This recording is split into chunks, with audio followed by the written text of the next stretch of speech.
Glória a Deus, louvado é o nome do Senhor Jesus, aleluia.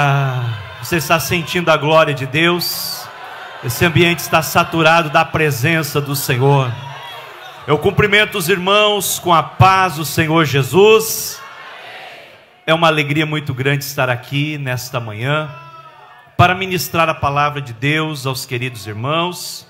Eu convido todos a se colocarem em pé e vou pedir para o pessoal da mídia colocar minha apresentação na tela. Glória ao nome de Jesus.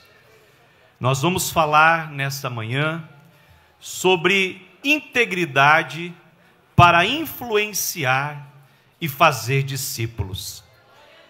Glória a Deus. E o texto está na tela, o tema. Vamos ler juntos o tema no 3? 1, 2, 3.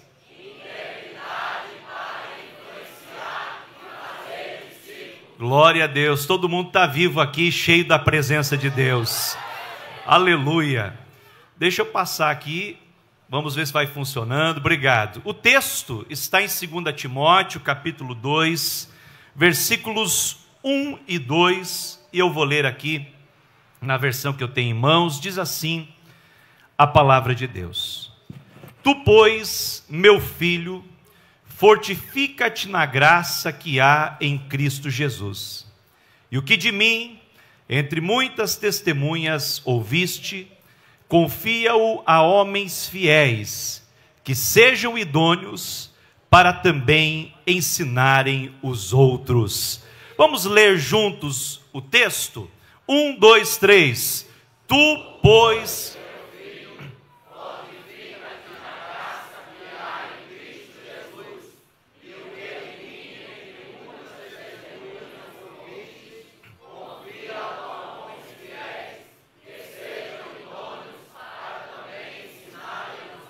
Glória a Deus, esteja sentado glorificando o nome do Senhor Jesus. Eu quero trazer aqui primeiramente o abraço da minha família. Aqui está a minha esposa, a irmã Catiúcia, e a minha filhinha Maria Helena. E testemunhar aqui, antes de cumprimentar os pastores, eu estive aqui no dia 2 de janeiro, dando uma palavra aqui com o pastor José Orisvaldo na ceia do Senhor. E eu pedi oração pela minha filha Maria Helena. E nós estávamos em férias aqui no estado, somos de Santa Catarina, cidade de Joinville. E por onde eu passo eu peço oração para os irmãos, porque a minha filha ela tem uma síndrome genética ultra rara, deficiência rara associada ao gene ZC4H2. Então são pouquíssimos casos no mundo. Ela foi a primeira diagnosticada no hemisfério sul e hoje já são conhecidos 300 casos no mundo. Ela ainda não fala, ainda não caminha, ainda não mastiga, tem algumas coisas, algumas limitações e vai fazer 10 anos agora no mês de maio. E eu pedi oração aqui para a igreja do Senhor em favor da Maria Helena e por muitos lugares onde eu passo eu peço oração. E do início do ano para cá, Deus tem feito uma obra muito grande na vida da Maria Helena. Desenvolveu uma inteligência, porque essa síndrome afeta a parte cognitiva e também a parte motora. E a área cognitiva dela, nesses últimos 3 meses, tem se desenvolvido muito. E ela tem, embora não fale, mas ela tem se comunicado muito mais conosco. E nós estamos assim maravilhados com o que Deus está fazendo. E eu sei, irmãos, que é fruto da oração dos irmãos em nosso favor. Então eu peço que continuem orando, porque as orações estão sendo ouvidas e Deus está fazendo um milagre para a glória do nome de Jesus. Aqui está também o meu pastor presidente da Assembleia de Deus em Joinville, meu discipulador pessoal, pastor Sérgio Melfior, que é o vice-presidente da Convenção de Santa Catarina e Sudoeste do Paraná. Em nome da minha família, do meu pastor e meu nome, eu quero primeiramente agradecer aqui, pastor presidente, pastor José Orisvaldo, pela oportunidade, também por essa visão de receber aqui o Liderar Nordeste. Quero agradecer aqui o pastor César, que é o presidente da UMAD Nordeste, e ser amigo do pastor César é muito bom. Eu não tenho só como um companheiro, colega de ministério, mas como um amigo. e é bom estar com você. Obrigado pelo carinho, pelo convite. Também rever aqui muitos amigos, eu não vou conseguir falar o nome de todos, mas destacar o pastor Eleazar, que é membro da nossa comissão de planos e estratégias de evangelismo e discipulado da CGADB, e também pastor Luaran Lins, o qual eu tenho a honra de dividir o quarto. Cadê o Luaran? Está por aí o servo de Deus. Luaran é o vice-presidente do nosso Conselho Nacional da Juventude, e também rever aqui o pastor Joabe, que é assessor da nossa convenção geral, da nossa CGADB. Obrigado, e cumprimentando eles, cumprimento a todos os queridos irmãos. Meus amados, aqui está a nossa comissão. Deus me deu a honra de presidir entre vários membros, vários pastores, alguns, inclusive o pastor Adegildo está aqui, vários companheiros que Deus tem levantado para mobilizar a igreja, toda a igreja. O nosso propósito é mobilizar toda a igreja brasileira, toda a Assembleia de Deus no Brasil, para ganhar almas e fazer discípulos. Você pode glorificar o nome de Jesus? Nós estivemos com o pastor Bezaleel, que faz parte também da nossa comissão, apresentando um pacto nacional de evangelismo e discipulado, no ano passado, na nossa convenção geral, e eu quero testemunhar isso para você, jovem, saber que a nossa igreja, ela está se preocupando com a evangelização nacional, com as futuras gerações de crentes.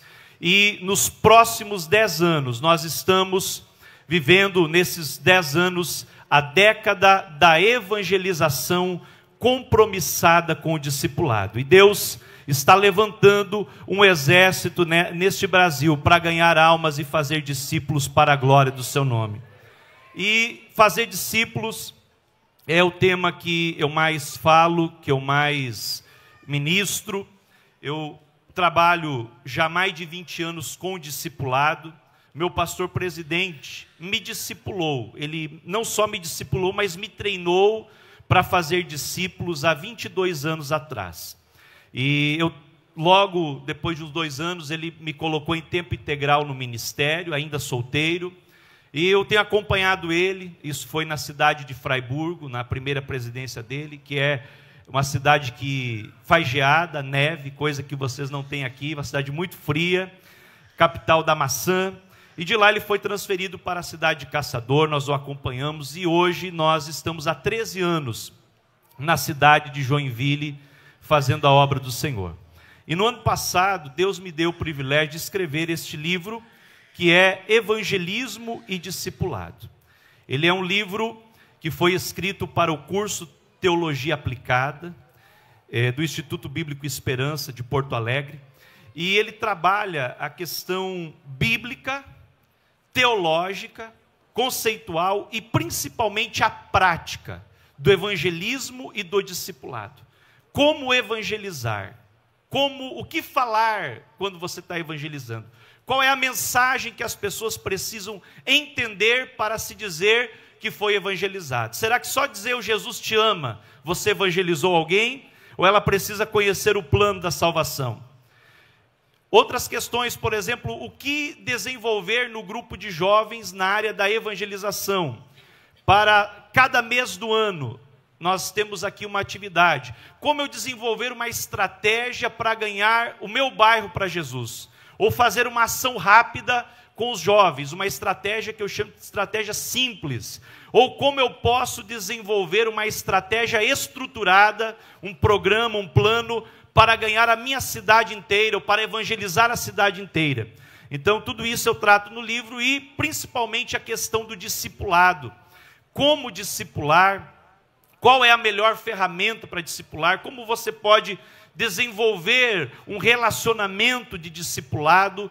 E, principalmente, a questão do discipulado não apenas para o novo convertido, porque quando se fala em discipulado, às vezes a nossa mente está condicionada ao novo convertido, mas o discipulado é um processo em que a pessoa vai crescendo espiritualmente. Por isso, o discipulado ele começa na infância, na adolescência, na juventude, e por aí até os níveis mudam. O discipulado de Jesus, ele foi um discipulado de formar líderes que iam se multiplicar. Então veja que o discipulado é muito amplo, e aqui eu ensino também no último capítulo, como você abrir um grupo de discipulado, como você discipular em classes, em grupos pequenos, em grupos médios, ou no templo, ou até em grandes grupos. Então, está à disposição dos irmãos este livro, que eu creio que é uma ferramenta indispensável para todos os líderes. Eu vou tomar 5 minutinhos para falar dos materiais,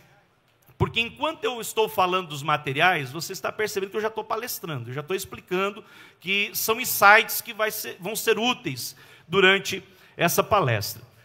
Eu também trouxe o livro que a minha esposa é coautora, Chamadas para Servir, como servir a Deus, ao lar, à igreja e aos outros com excelência.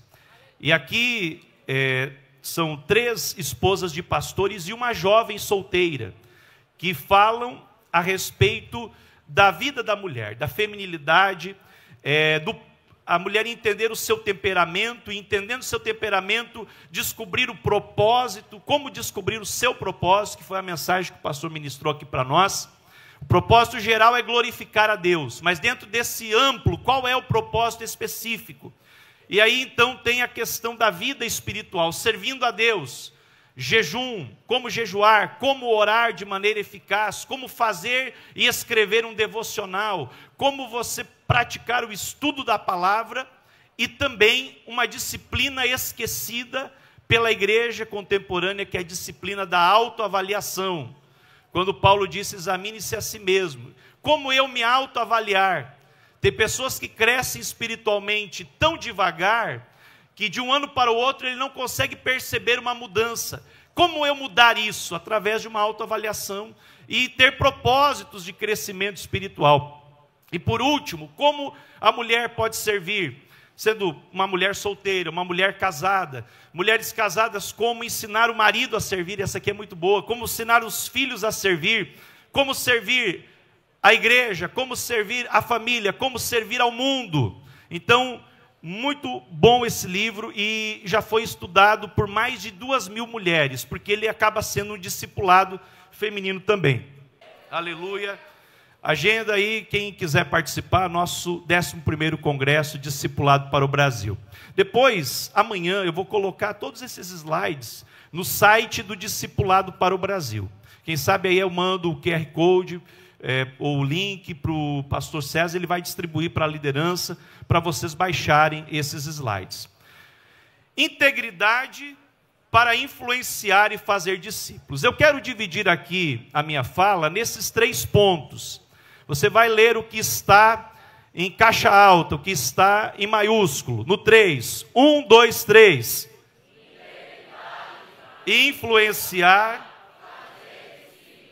É sobre isso que eu quero falar. Um tema maravilhoso, muito bem escolhido pela nossa coordenação, porque uma coisa leva a outra. Sem integridade eu não posso influenciar positivamente. E sem influenciar positivamente eu não posso fazer discípulos. Glória a Deus. Integridade. Olha só o texto que nós lemos. Paulo, ele está escrevendo a sua última carta, a sua despedida a Timóteo, que é o seu filho amado. Timóteo é o discípulo preferido de Paulo. Ele adotou Timóteo como filho na sua viagem missionária, e o carregou, o levou como aprendiz, e durante muito tempo Timóteo foi um auxiliar, um colaborador de Paulo. Ele não só aprendeu com os ensinos de Paulo, mas ele aprendeu através do relacionamento, do dia a dia. Paulo, ele sempre nas suas cartas frisa que ele é um modelo, sejam meus imitadores como eu sou de Cristo. Ele chama para si a responsabilidade de ser o modelo de todos aqueles que eram seus discípulos ou eram influenciados pelas suas cartas, pelos seus ensinos. Paulo disse, olha, você viu, Timóteo, o meu proceder, o meu jeito de viver. Tudo o que você acompanhou, você tem que imitar. Então Paulo, ele se torna um modelo para imitação, assim como Jesus era o modelo dele, assim como Jesus era o alvo dele, ele se colocava na posição de modelo de integridade para os seus discípulos. E muitas vezes, irmãos, nós queremos nos eximir da responsabilidade de viver uma vida íntegra e dar o testemunho cristão. Quantas vezes você já viu, eu não sei se aqui no Nordeste é comum, mas lá no Sul, às vezes o irmão chega para dar uma palavra, está começando, talvez, dar uma palavra, ministrar, e ele vem para o microfone, às vezes tremendo um pouco, olha ali na igreja, todo mundo conhece, e ele diz assim: irmão, não olhe para mim, olhe para Jesus. Quantos já ouviram isso? O pregador dizendo: olha, não olha para mim, irmão, eu sou um caco, eu não valho nada, eu sou um vaso de barro quebrado, mas olha para Jesus. Paulo não era adepto dessa filosofia. Paulo dizia assim: olhem para mim, siga os meus passos, siga o meu modelo, porque eu sei quem estou seguindo, eu estou seguindo Jesus.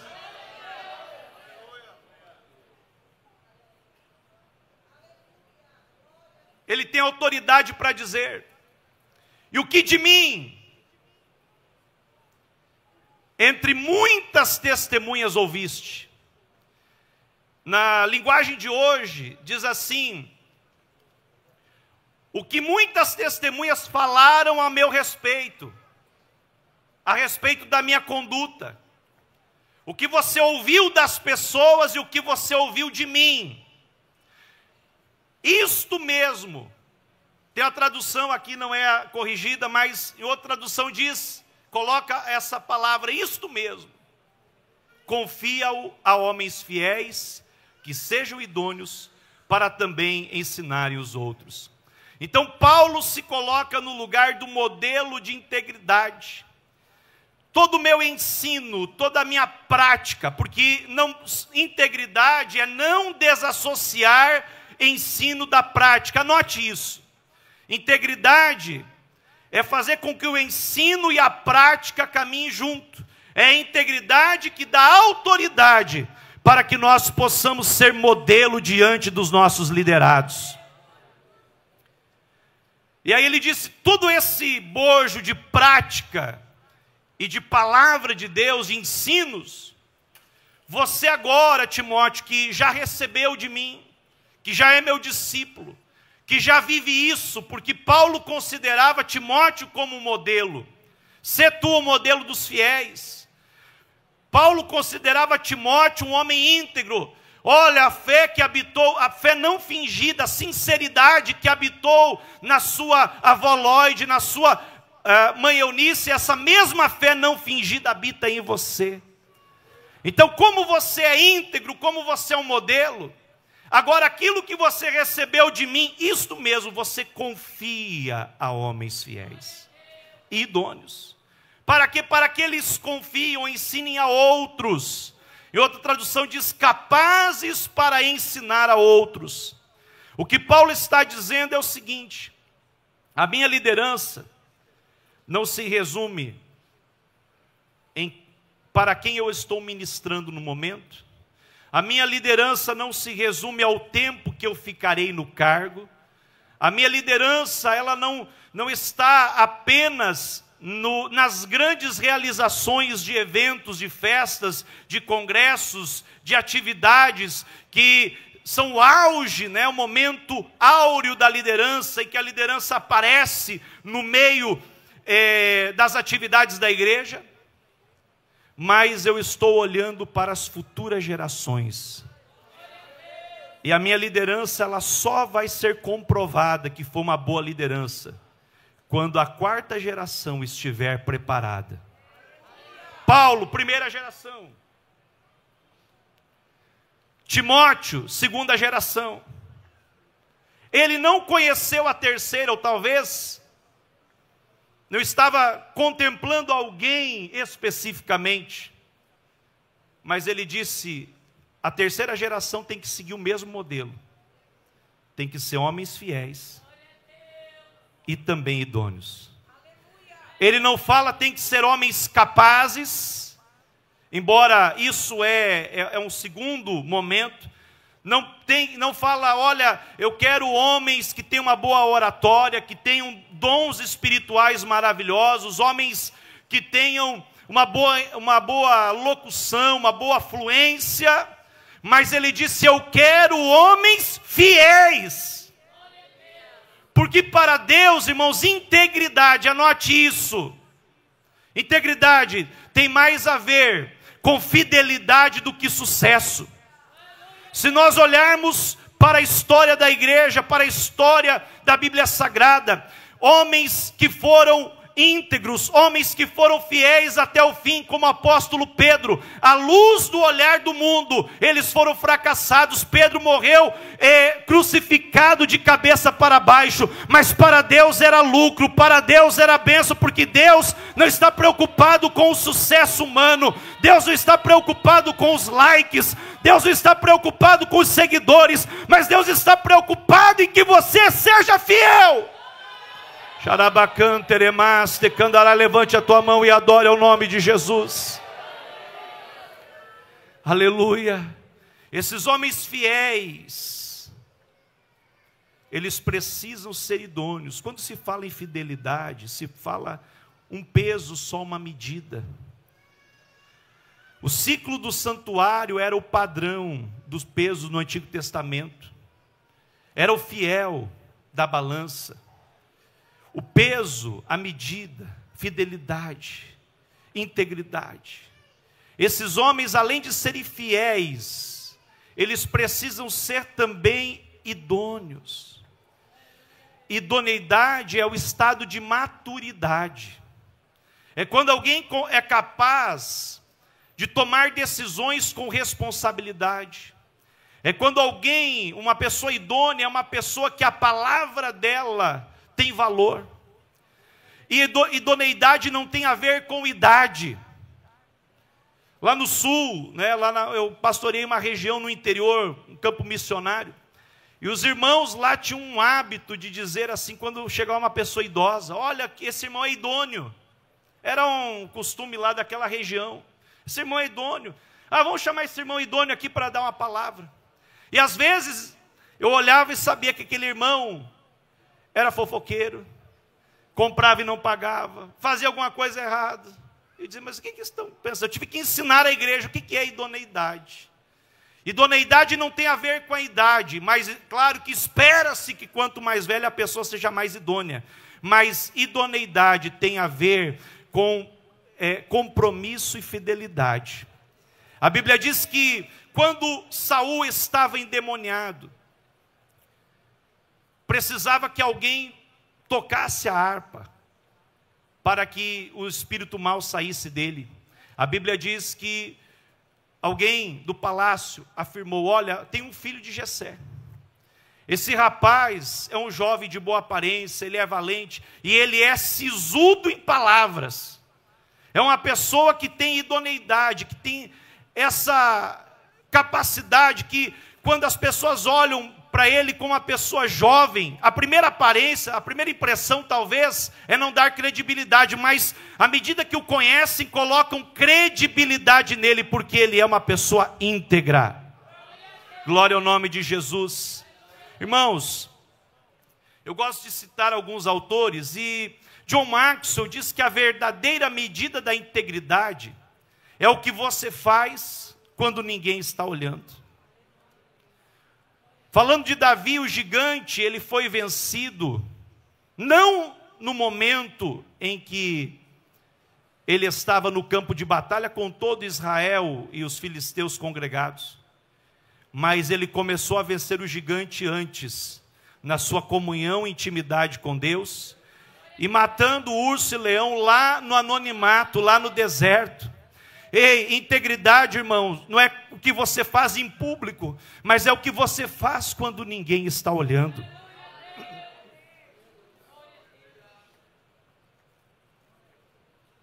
E o que você faz quando ninguém está olhando? Aí ele vai dizer que integridade é mais do que não mentir. Integridade é mais do que não trapacear. Integridade é mais do que não roubar. Integridade é mais do que não enganar. é mais do que não se corromper, é mais do que não agir de forma hipócrita. Olha só, o caldo está engrossando. A integridade é não negar, não distorcer, não evadir, não fingir, não se esquivar, não enganar a si mesmo e nem aos outros.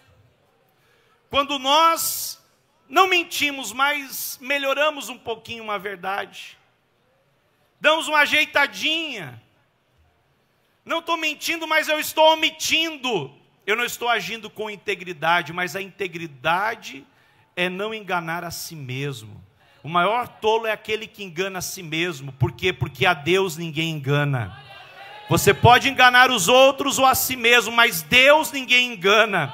E Deus, Ele está interessado em pessoas íntegras. Aleluia, a Bíblia diz que Deus está procurando pessoas íntegras. Os meus olhos procuram os fiéis da terra.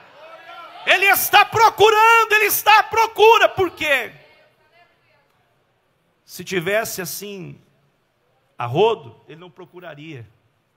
Mas Ele está procurando porque está escasso. Mas eu quero crer, meus irmãos, que nesta manhã Deus reuniu aqui homens e mulheres jovens, cheios do Espírito Santo, que podem dizer: Senhor, eu estou aqui, o Senhor está me procurando, eu estou à disposição para servir na Tua obra. John Maxwell diz que integridade é o valor que determina o valor de todos os outros valores. Canta bem, tem integridade. Prega bem, mas tem integridade. Ensina bem, mas tem integridade. É bem sucedido, mas tem integridade. Tem muitos seguidores, mas tem integridade. Tem um talento extraordinário, mas tem integridade. A integridade é a medida que determina o valor de todos os outros valores. Por isso, Salomão disse sobre todas as coisas que você tem que guardar: guarda o teu coração, porque do coração procedem as fontes da vida. Saem as fontes da vida, ou seja, as decisões. Tudo sai do coração. Então, você precisa ter um coração íntegro diante de Deus. Para quê? Porque Deus, Ele quer te usar. Foi falado aqui de uma forma magistral, irmãos. Desde ontem à noite o Senhor está falando. Ontem nós ouvimos sobre conversão, sobre remover deuses estranhos. Hoje pela manhã nós ouvimos sobre cura. Pastor Rafael, eu vim escutando ele aqui no YouTube, fiquei maravilhado. Hoje, logo antes, nós ouvimos sobre propósito. Mas tudo isso, meus amados irmãos, é para nos levar para o caminho da integridade. Porque sendo íntegro, Deus vai nos usar de maneira sobrenatural. E vai nos usar até o fim. Pode que alguém se levante e até apareça sem integridade, mas logo vai cair, porque está construindo a sua casa na areia. Mas aquele que é íntegro está construindo a sua casa, o seu ministério, sobre a rocha.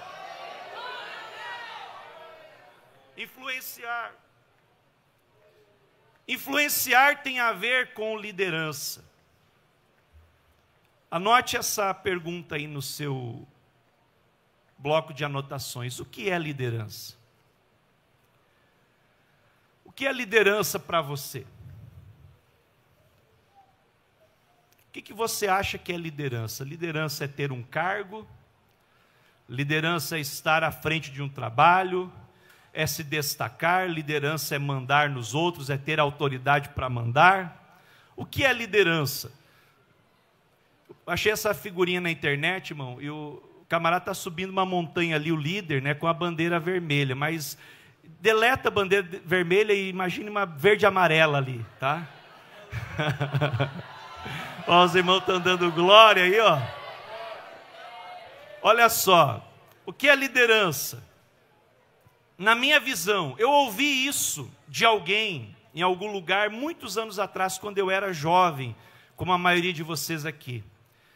E essa frase ficou gravada no meu coração. Eu quero compartilhar com você, eu quero que você anote aí. O que é liderança? Numa definição bem simples. É a capacidade de levar outras pessoas a fazerem o que elas não querem e gostarem disso. O que é liderança?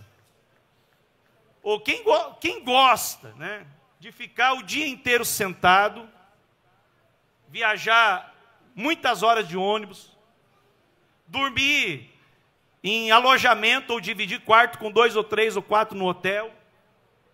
Quem gosta de comer, quem sabe lá, não nos melhores restaurantes, mas na cantina da igreja. Mesmo com sono, estou vendo alguns abrindo a boca aqui, está chegando já na hora do almoço, mas está sentado, anotando, ouvindo. Sabe o que faz isso, irmão? É liderança. A liderança te trouxe aqui, você que veio de caravana, ou você que é líder, mesmo os líderes estaduais, mas a liderança que teve essa visão do liderar trouxe você aqui. Liderança é isso, é você levar as pessoas a fazerem o que elas não querem ou talvez não gostam e gostarem disso. Quantos estão gostando do liderar? Dá para dar um glória a Deus? Sabe por que você está gostando? Por causa da liderança. Isso é liderança. Tudo flui através da liderança. Eu gosto do Maxwell, vocês estão percebendo, né? Liderança não é sobre títulos, posições ou fluxogramas. Eu, como pastor, já errei muito em colocar líderes. Não sei se eu orei pouco, não sei se foi permissão de Deus para me dar uma lição. Eu não sei se eu quis ser mais bonzinho que Jesus. Às vezes Jesus queria tirar o cara e eu quis colocar para ser bonzinho, e apanhei junto com quem não devia, não sei. Mas há um ditado popular que diz: se você quer conhecer alguém, dê poder a ele. Você dá poder para a pessoa, e aí a pessoa vai manifestar em partes aquilo que está no coração. Então, mas você pode colocar alguém no poder, num cargo que é o poder, mas a pessoa, você não pode transferir para a pessoa autoridade, em certo sentido. O poder de fazer, de executar, está no cargo, mas a autoridade está na pessoa. E a autoridade não no sentido da autoridade delegada, mas da autoridade reconhecida. O grupo vai reconhecer o líder. Se alguém é instituído com o poder, está com o poder na mão e tem autoridade, aí ele consegue mobilizar as pessoas. Então, imaginem a diferença, poder e autoridade. Poder é força. Um caminhão, bitrem, 60 toneladas, vindo a 100 km por hora numa rodovia. E lá na frente, tem vou colocar aqui mais frágil as mulheres, né? Uma policial, não muito grande, pequenininha, metade do meu tamanho. Mas ela está fardada, ela está com autoridade. E o caminhão, aquele caminhão tem 60 toneladas. Se ele continua a 100 km por hora, ela vira um patê. Me perdoe falar isso perto do almoço. É só para você entender melhor, ficar essa imagem gravada na tua mente. Mas ela tem autoridade de levantar a mão, pegar o apito, quem sabe, e parar algo que tem milhares de quilos a mais que ela. Se ela tem 60 quilos, ela consegue parar 60 mil, por causa da farda que ela está vestindo. Isso é a autoridade. A força, meus amados irmãos, ela tem o seu valor, mas para levar a liderança, para você conseguir liderar, você precisa ter essa autoridade. Essa autoridade, ela vem através da influência. E é aqui que eu quero falar da influência. Influência é a essência da liderança. Liderança, basicamente, é influência. Tem gente que tem o título de líder, tem o cargo de líder, mas não tem influência. Às vezes alguém lá no meio do grupo tem mais liderança. E aí, o problema é quando usamos a liderança para o mal. Porque eu me converti com 14 anos, fui jovem na igreja. Às vezes o pastor colocava uma pessoa para liderar o grupo de jovens na época, que era uma pessoa muito boa. O pastor estava olhando para a integridade, para o caráter. Esse camarada não vai falhar, não vai errar, ele vai dar um bom exemplo para a juventude, vai cuidar. mas talvez não era o chamado da pessoa para liderar, não tinha aquela influência. Só que quem tinha influência no grupo, influenciava o grupo para o mal. Quantas vezes eu vi jovens, moços, moças, dividindo o grupo. O líder quer fazer isso no grupinho secreto do WhatsApp. Não, nós vamos fazer assim. Vamos peitar, vamos se levantar. E causa problemas. Ao invés de se unir com um propósito. A pessoa não é o líder que eu queria, mas eu não tenho direito de escolher, meu irmão. Porque eu sou servo de Jesus. E servo, ele só tem direito de uma coisa, de obedecer. Servo que é servo de Deus entende que tudo há o propósito de Deus. E tudo há o tempo de Deus. Eu já fui liderado nessa época, eu sempre trabalhei no grupo de jovens como segundo, como líder de evangelismo, como tesoureiro, como secretário, como relações públicas, o que me desse para fazer, eu fazia. E tinha líderes que eu sabia que eu tinha muito mais capacidade do que ele, mas eu entendi na oração e na palavra que eu estava ali para cooperar, para somar, e não para dividir. E eu agregava a minha área de influência. Vamos seguir o líder. Mas esse camarada não, esse camarada aí é um servo de Deus, você vai ver as coisas boas, qualidade, vamos levar, vamos trabalhar, e juntos nós vamos fazer o reino de Deus avançar. Use a sua influência para o bem. Por quê? Porque todo mundo tem influência. Cutuque o irmão que está do teu lado, você tem influência. Você tem influência. O senhor tem muita influência. Aleluia. Mas eu sou apenas um jovenzinho lá. Mas você tem amigos, você tem alguém ao teu redor. Lá na escola que você estuda, mesmo quietinho, sem falar nada, mas você está passando uma mensagem para as pessoas. E você está influenciando. E a sua influência, ela precisa ser positiva. Por quê? Porque o propósito maior de nós estarmos aqui, irmão, e por que você ainda não foi para a glória, é que você tem algo para realizar para Deus. E Deus quer ver você frutificar, ganhar almas e fazer discípulos. Josué Campanhã, ele diz que líder é quem tem seguidores, e seguidores para uma causa. Então nós temos que usar essa influência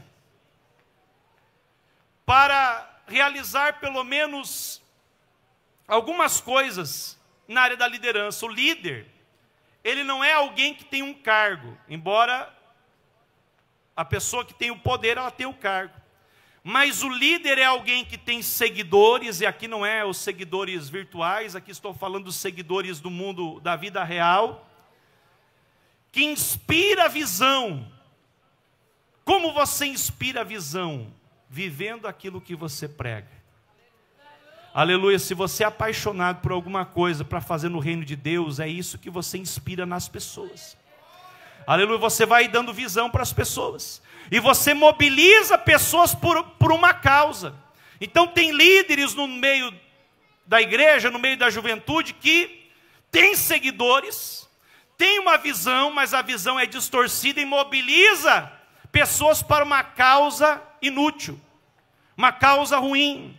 Mas nesta manhã, Deus nos reuniu aqui para dizer para você que você também é líder. Mesmo você não tendo cargo de líder, você está no liderar, porque Deus te trouxe para você entender que você é líder de alguém, que você influencia alguém, você tem seguidores, e você precisa inspirar a visão de Deus nessas pessoas e mobilizar pessoas para a causa do Evangelho. Se você está entendendo, glorifique ao nome do Senhor.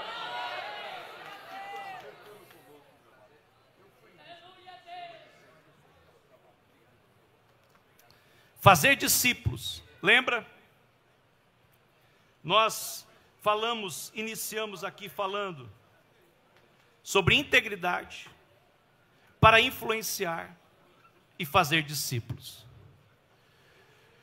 Irmãos, às vezes a gente se pergunta, faz perguntas sobre o discipulado, fazer discípulos. E nós perguntamos, e eu costumava sempre perguntar nas ministrações, nas palestras, se estamos fazendo discípulos. Eu quero que você anote essa pergunta no seu material. estamos fazendo discípulos? Será que você está fazendo discípulos? Você pode responder: quem se aproximou de Deus nos últimos meses por sua causa? Quem você está influenciando para servir Jesus? Você está fazendo discípulos? Se a grande comissão de Jesus, a última ordem e a mais importante de todas, ide fazer discípulos, depois que eles estavam preparados para fazer discípulos, já tinham vivenciado o discipulado com Cristo. Agora, se a minha resposta é não, é complicado eu dizer que sou discípulo de Jesus. Porque o discípulo de Jesus, uma das características básicas é que uma vez que eu segui Jesus, eu agora quero levar outros a se aproximar de Jesus. Eu quero formar discípulos para Jesus. Então a primeira, e o Edmund Chan, que é um líderes de alto nível de Singapura, ele disse: olha, a principal questão sobre discipulado não é simplesmente estamos fazendo discípulos, mas sim, que tipo de discípulos Deus nos chama a fazer. Anote isso. Que tipo de discípulos Deus nos chama a fazer? Que tipo de discípulo Deus está te chamando para fazer? Qual é o tipo de discípulo que Jesus quer que você faça? E aqui, meus irmãos, nós podemos fazer discípulo de duas formas. De forma intencional, que é o bíblico, e não intencional. Porque tudo que nós fazemos com a nossa influência vai gerando seguidores, vai gerando discípulos, para o bem ou para o mal. Aquilo que você acha que, ninguém tem nada a ver com a minha vida, eu faço da minha vida o que eu quiser. Não, peraí. Tem alguém olhando para você, tem alguém sendo influenciado por você. Não, mas se eu fazer o mal, eu vou fazer só para mim. Não, meu irmão, você está fazendo mal para quem você influencia. Então nós precisamos ser intencionais e fazer discípulos de uma forma proativa. Que tipo de discípulos Deus nos chama a fazer? Depois você vai responder essa pergunta aí nesse material. Mas ele disse, olha, a pergunta mais importante é que tipo de discípulos nós somos. Aqui é que entra a integridade para fazer discípulos. Porque todos temos influência. Todos discipulamos certo ou errado, ou para o bem ou para o mal. Mas que tipo de discípulos nós somos? Que tipo de discípulo você é? Queridos, há uma lei espiritual na Bíblia. E Deus foi tratando isso em nós desde ontem à noite. Deus está trabalhando. Porque há uma lei que é irrevogável. Deus disse assim: reproduza segundo a sua espécie. É uma lei natural e se aplica ao mundo espiritual. Você só vai gerar segundo a sua espécie. Jesus disse, olha, não se colhem figos de abrolhos. Não se colhe uva de espinheiros, ou seja, a árvore boa, ela dá bons frutos. Você precisa ser uma árvore boa, você precisa ter integridade, você precisa ser um verdadeiro discípulo, porque é isso que você vai reproduzir nas outras pessoas. Que tipo de discípulo nós somos? Quando eu estou na igreja, como pastor, sentado na minha cadeira, e vejo alguns jovens, novos convertidos, de repente chega o jovem A se aproximando dele. Eu penso, Jesus amado, eu tenho que falar com o líder. Eu tenho que me aproximar desse jovem, eu tenho que chamar ele para instruí-lo, para discipulá-lo. Por quê? Porque aquela influência, ela não vai ser boa. Porque a gente não reproduz só o que fala, nós reproduzimos sim aquilo que somos. Cada um reproduz segundo a sua espécie. Agora, meu irmão, que tipo de discípulo você é? Será que se as pessoas que você ganhar para Jesus, que você discipular, e eu quero declarar que você vai ganhar muitas pessoas para Jesus a partir de hoje. Aleluia. Se eles orarem como você ora, será que a igreja está fervorosa ou não? Se eles adorarem como você adora, se eles contribuírem como você contribui, será que a igreja vai estar assim linda como está hoje? Ou vai ter que fechar as portas, porque vai vir a companhia de energia cortar a luz? Não, meu irmão, nós reproduzimos aquilo que somos nas pessoas. E isso é fazer discípulos.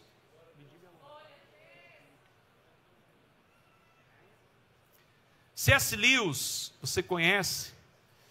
Esse grande escritor, ele disse, olha, nós podemos pensar que Deus deseja ações de um certo tipo, mas Deus deseja pessoas de um tipo certo. Deus não está procurando ações.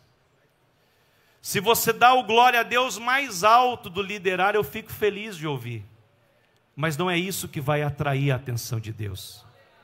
Se você for o mais alegre aqui que estiver pulando e glorificando a Deus, isso é maravilhoso, mas não é isso que vai atrair o olhar de Deus. Deus deseja pessoas do tipo certo, no modelo do seu Filho, pessoas que vivem a integridade do Evangelho, louvado seja o nome do Senhor. E eu quero passar aqui para vocês, nos últimos minutos que me restam, o conceito de discipulador. Porque Deus te chamou e me chamou para discipular pessoas. Pastor, eu sou muito novo, mas aquilo que o pouco talvez que você sabe, a pouca experiência que você tem, ela vai fazer a diferença na vida de alguém que convive com você, no teu colega da escola ou da faculdade. Pastor, eu tenho pouco tempo de crente, mas esse pouco tempo você já aprendeu alguma coisa que alguém não sabe, e Deus está te chamando para conduzir essa pessoa a Ele. Então, o que é um discipulador? O discipulador é um discípulo maduro, que no poder do Espírito Santo, ajuda intencionalmente outras pessoas a seguir Jesus, crescer espiritualmente e fazer outros discípulos. Então, é um discípulo maduro. E maturidade também não tem tanto a ver com idade, mas em si em ter a sua vida resolvida. Nesta manhã nós recebemos duas ministrações que Deus quer curar o passado de muita gente aqui. E Deus está trabalhando nisso, meu irmão, porque se você ficar preso lá atrás, você não vai conseguir alcançar os lugares altos que Deus tem preparado para você lá na frente. Então você precisa adquirir essa maturidade de romper com as feridas do passado. Um discípulo maduro, Deus quer que você seja maduro na fé. O discípulo, ele é o verdadeiro seguidor de Jesus, que se relaciona com outros crentes para crescer intencionalmente e se multiplicar gerando outros discípulos. Então eu preciso ser discípulo, eu preciso ser maduro. E um discípulo maduro que no poder do Espírito Santo ajuda pessoas. Irmão, se você tentar fazer discípulos pela tua mente, que pode ser prodigiosa, se você tentar fazer discípulos com simplesmente a boa vontade, você vai chegar num limite que não vai haver transformação, não haverá mudança. Mas o Senhor Jesus disse, olha, eu vos chamei para pregar, vocês vão ser minhas testemunhas, mas ficar em Jerusalém, até que do alto sejais revestidos de poder. Aleluia. O que dá essa capacidade para você, meu irmão, é o poder do Espírito Santo. Deus nesta manhã quer derramar poder do Espírito Santo para você fazer a obra dele. Quando nós tentamos fazer na nossa força, nós não conseguimos. Há uma luta, há uma guerra espiritual. Paulo fala em Romanos 7, que a carne luta, e aqui, o bem que nós queremos fazer não conseguimos, porque a carne luta para que nós não façamos. É uma lei de morte que há no ser humano, mas quando ele chega em Romanos 8, ele diz que o Espírito Santo é aquele que nos ajuda, é aquele que nos fortalece, que a lei do Espírito de vida em Cristo Jesus nos livrou da lei do pecado e da morte. Você não vai conseguir ser íntegro sozinho, você não vai conseguir ser líder sozinho, você não vai conseguir influenciar e ganhar alma sozinho, você precisa da ajuda do Espírito Santo. Se coloque em pé nesta manhã.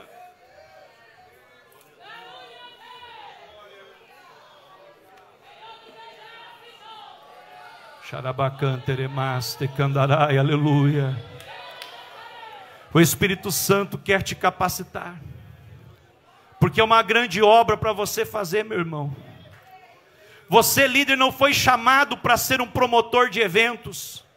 Embora é bom fazer eventos, mas o problema é que nós vivemos uma cultura de eventos. E muitos eventos, o nome já diz evento, ele vem e passa.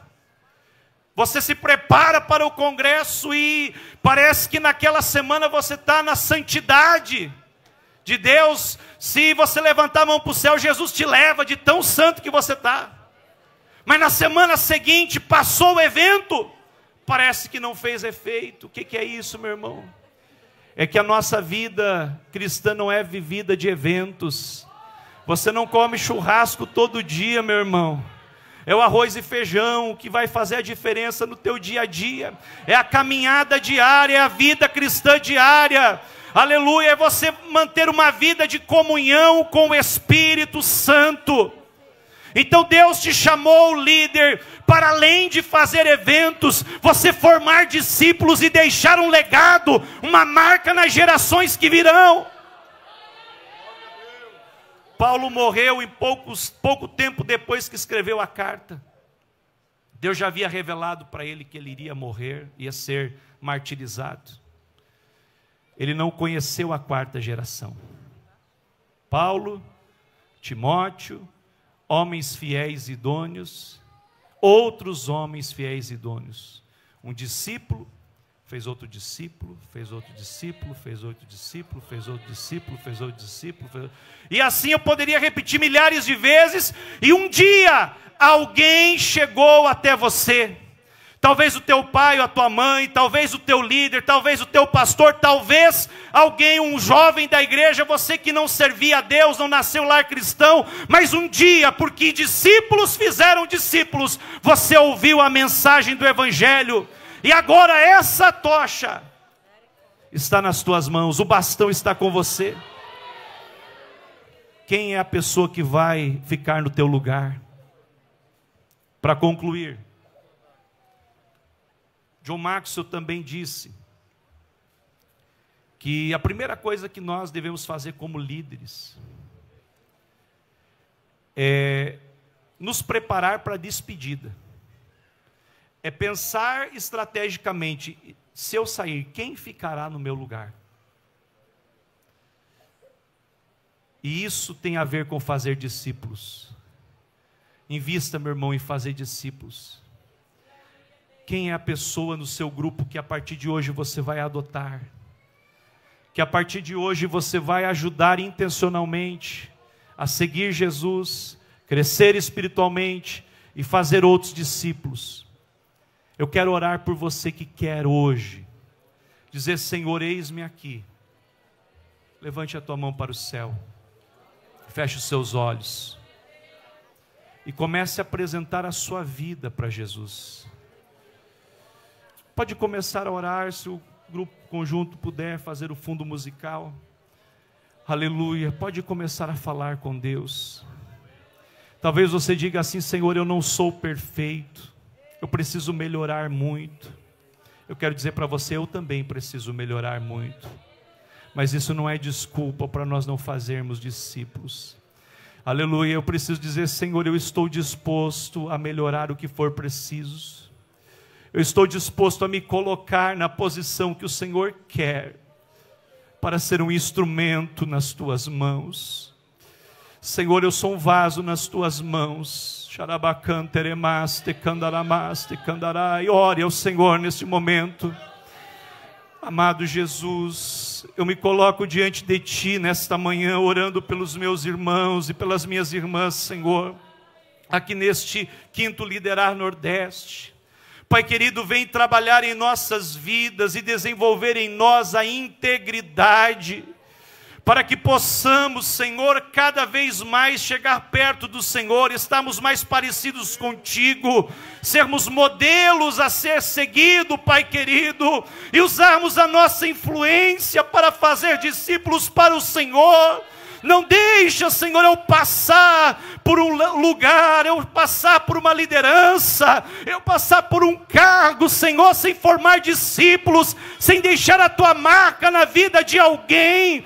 Eu te peço, meu amado Jesus, derrama nesta manhã uma unção sobrenatural sobre a vida dos Teus servos, e que este jovem entenda o seu chamado, entenda o seu propósito, e comece hoje a multiplicar a Tua palavra na vida de alguém.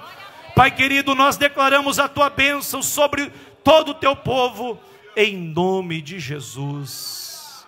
Você pode dizer amém? Obrigado, queridos. Deus abençoe.